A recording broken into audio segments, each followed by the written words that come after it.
Hello and welcome back to my channel. It's towards the end of May 2024 and Socks is sitting here on my lap. Can you see him?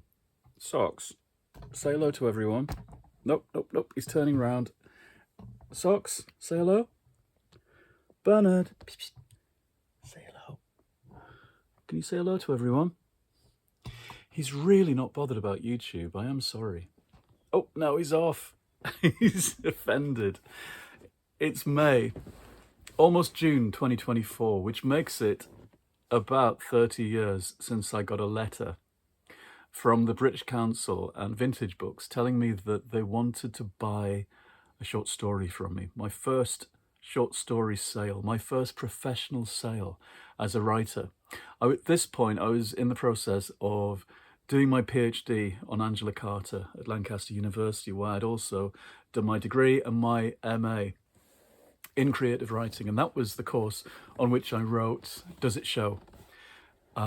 Following the course, I wrote Marked for Life and a number of short stories. And when there was an open call for short stories from the British Council and Vintage Books, I just automatically put short stories into an envelope and forgot about them in the way that you did then.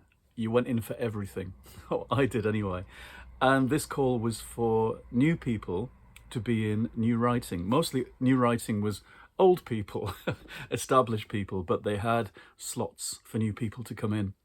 And time passed. One of the stories I'd put in for this was called Patient Iris, and it was about South Shields. It was about visiting my big nana in South Shields, and we spent a day in 1993 walking everywhere and revisiting lots of places that were important to her, from going back to the war when she arrived in Shields, when she arrived as a bride. And the place was being bombed as she arrived. I've written about this since as Elsie Mason in The Biscuit Factory Girls in recent years. But she was telling me these stories in 1993, and we had this amazing walk all around the town, into the museum where they'd reconstructed houses and the insides of houses where, just like the ones where she used to live. And we walked up to the Roman remains at the top of the town, which were being reconstructed as well. Arbea, the Roman fort at the end of Hadrian's Wall, which is 30 years on, there's much more of it to see. We went in recent years. So it was a great digging into the past 2,000 years of South Shields and the lives of people that Glad, my big nana, had known. And all these stories stayed in my head and jostled around.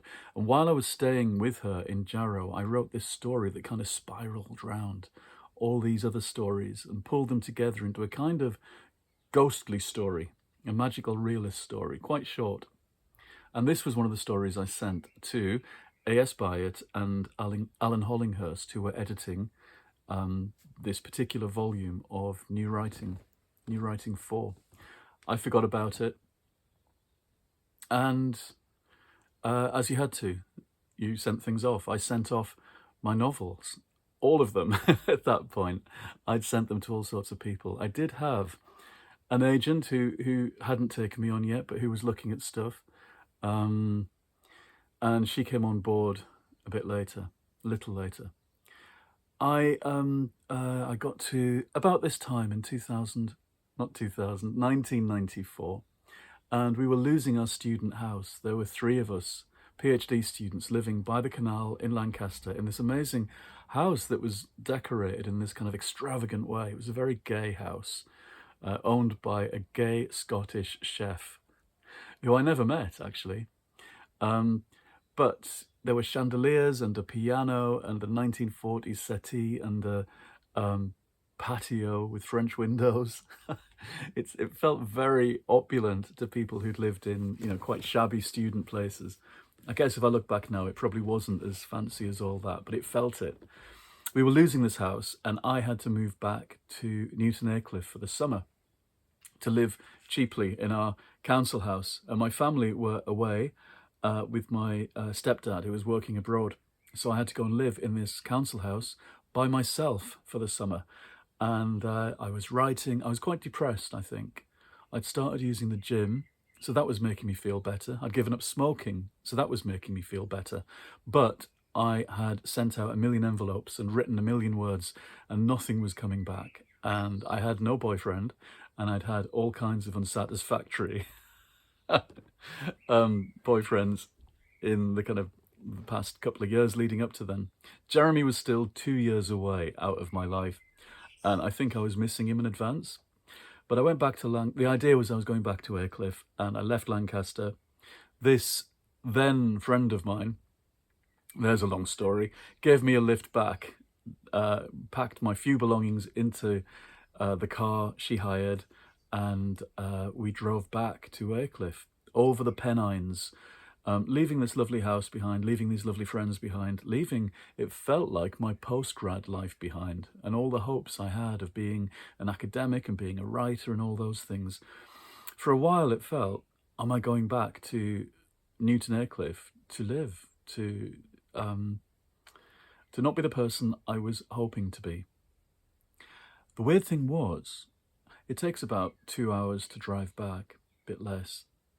And we arrived on this council estate where my family were living. And this friend of mine who was driving me looked out the window going, it's so bleak, it's so awful, because she'd never presumably seen a council estate before. Anyway, she kind of dumped me out of the car with all my boxes and bags and drove off as fast as she could, I think. I should have known then. Anyway, it was nice of her to give me a lift. And I was left to go back to this house that was dark. It had been dark for a number of months. And the post, when I got inside, the post, the bills, the final demands, all the stuff, the letters were piled up to the letterbox inside. So there was a lot of post to deal with. It actually reached the letterbox, the pile was so high. It was the time when you used to get lots of free local papers as well, if you remember those. I used to deliver them when I was a kid. You got a penny for each one you put through doors. So the pile was that high, and I dragged in all my boxes and my bags, ready to unpack all these books. And I was worried that I was going to fill out our house with all the books I'd accrued as a student. So I started going through these piles of letters and bills and all these things, and putting free papers in the recycling. If we had recycling then, I don't think we did. I think it was one giant wheelie bin outside.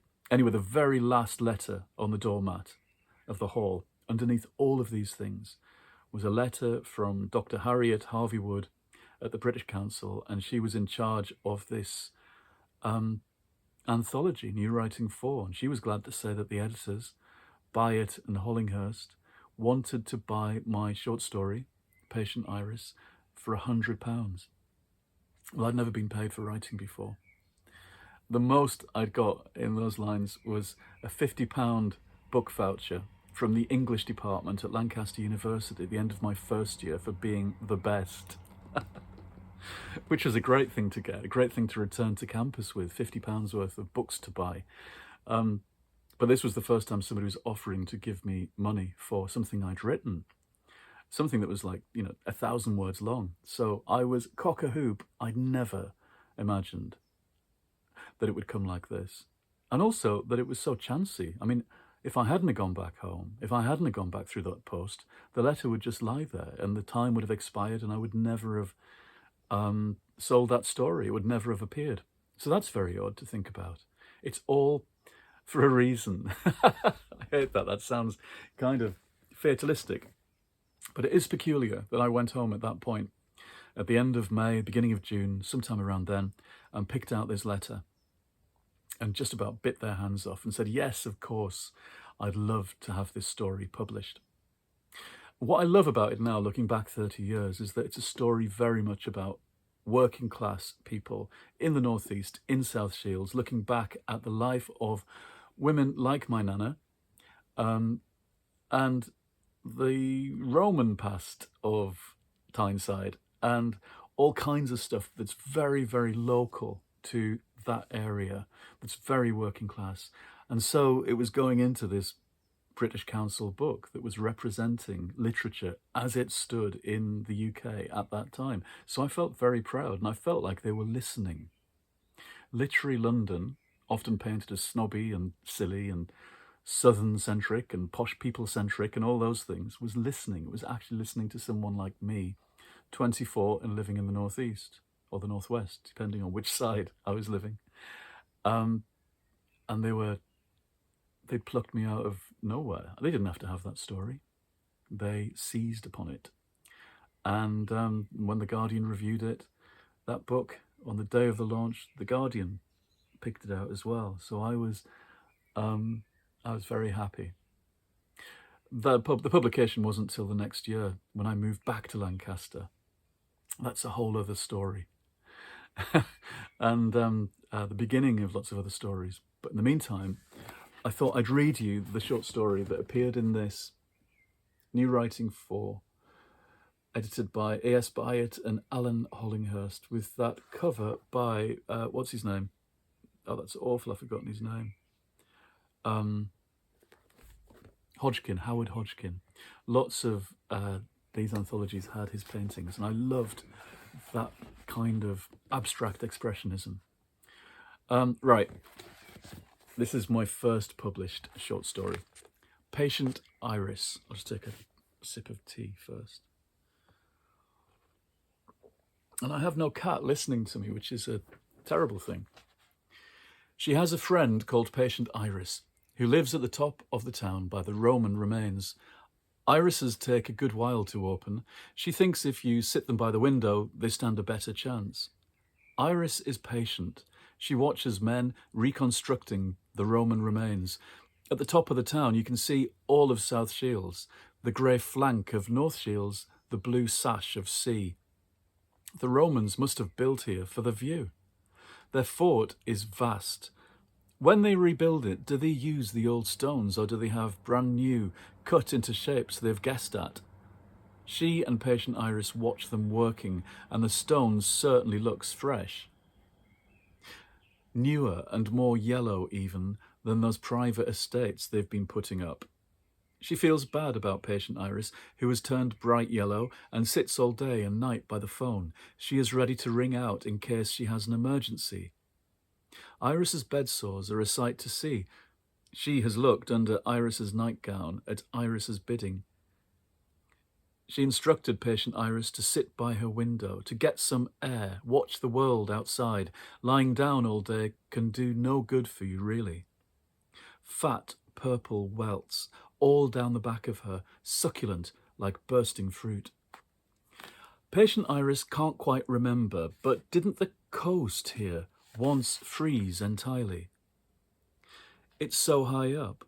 The Roman soldiers, with the north wind shushing up their leather skirts, at parade on these ramparts. They must have been so cold. And didn't it once freeze up? Patient Iris lived at the end of a street. When it froze up, surely it was before that time they bombed the rows other end. The houses went down like dominoes. A trail of gunpowder sizzling stopped before it got to Patient Iris's door. Patient Iris is a survivor. She survived the frozen winter when, she realizes now, she must still have been a child. Patient Iris talks on the phone with her friend. Her friend phones now, more often than visiting. They both agree that visiting is not much use. There's nothing new to see. Although the Roman remains across the way from the flat above the pub where she lives grow a little higher every day. And these two women don't need to see each other. They're so accustomed to the sight of themselves that the phone is all they need, and it saves a trip out. The trip up the hill is arduous after all. Yet they used to walk it happily, surely, to get to the spiritualist church, when calling up your husband was the thing, before bingo. Her friend phones to check on Patient Iris's health. Both know that it cannot last the winter. And the winter is stealing in. When Patient Iris wakes in her chair each morning, the first thing she sees are the Roman remains, blanched with scabs of frost, their outlines etched in by an impossibly blue sky. Winters like this, everything turns to jewels. Patient Iris runs her fingers over and round the tender sores as she speaks into the receiver to her oldest living friend. Will they turn to crusted rubies, drop away, make her well and rich again? Vaguely, she imagines profiting from her ailments. There must be a payoff somewhere. Do you remember, she says, breaking into her friend's flow of chatter, do you remember when the coast froze up? Her friend is thrown by this non sequitur, but for an instant she sees the orange cranes stilled in the docks, useless and wading on ice. The monstrous keels of half-completed ships, abandoned like wedding dresses on dummies with the arms not on yet and the pins sticking out. I think so, she mumbles. She'd been telling patient Iris about the local women, bonded in a syndicate, who won £1 million between them on the football pools. They were all supermarket cashiers, and they had their photos taken for the press, sitting in shopping trolleys. But do you remember as well, the seals on the ice? They appeared from nowhere. They came thousands of miles south because it was so cold that winter. Her friend doesn't remember the seals. Patient Iris remembers seeing grey sides of beef stranded on the ice. She worked in a butcher's. The red-faced lads joked about serving up seal chops. The seals grew bigger. From the top of the town, patient Iris could hear them barking in the night, not barking like dogs, grunts and coughs like old men in the park. They were getting bigger because they were pregnant. The whiskered seals with large, inscrutable eyes beached on the useless docks. They were mermaids. The stupid sailors mistook them for mermaids. Typical sailors. Imagine, said patient Iris suddenly, imagine giving birth on sheer ice.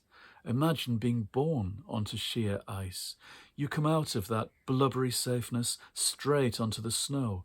The seals try to cover each other, but her friend decides that patient Iris's mind is wandering. Tomorrow she will visit in person. She begins to end the phone call. She feels an urgent need for Iris to put down the phone in case she wants to call out an ambulance for herself. Her friend knows patient Iris all too well. She likes to do things for herself. Patient Iris has been kneading the bed sores as she talks, down the side of her leg, through stiff white cotton, fresh stains of primrose and carmine bloom. Patient Iris puts down the phone and thinks.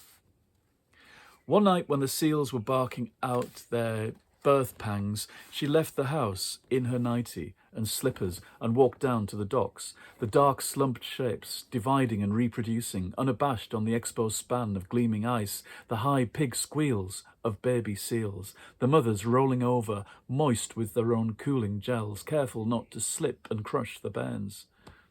Patient Iris met a woman, a hag really, with great hooped skirts and a basket of herring on her back. She said her name was Dolly. She was a lunatic, screaming the odds at the clock face when it struck the hours. In her basket, the fish slipped and goggled their frozen eyes as Dolly jogged to keep warm. I keep sailors under my skirts. That's why I wear them so big, so they can hide inside and dodge the draft. They needn't have to go to sea. They needn't have to do what they don't want. Dolly's face is like a coconut. The hairs grow thick inside the grooves, so she'd never be able to shave them if she tried. Tonight, patient Iris's oldest living friend dreams of patient Iris turning yellow and sitting by the phone. The moonlight smacks off the stark Roman walls and drops into her room. Iris is motionless, asleep sitting up and looking dead already, except for the fine hiss of breath issuing as smoke from her open mouth. She sits awkwardly in her chair, patient Iris, almost doubled up, with her precious jumble of inner organs preserved inside a clatter of limbs. Patient Iris sits as awkwardly as the supermarket cashiers, legs and arms akimbo in shopping trolleys, waving about their champagne glasses and oversized checks. Patient Iris's friend of many years dreams that this winter will be cold, much colder than ever before, colder even than that winter before the town was bombed and Tyne Dock sheeted over with ice.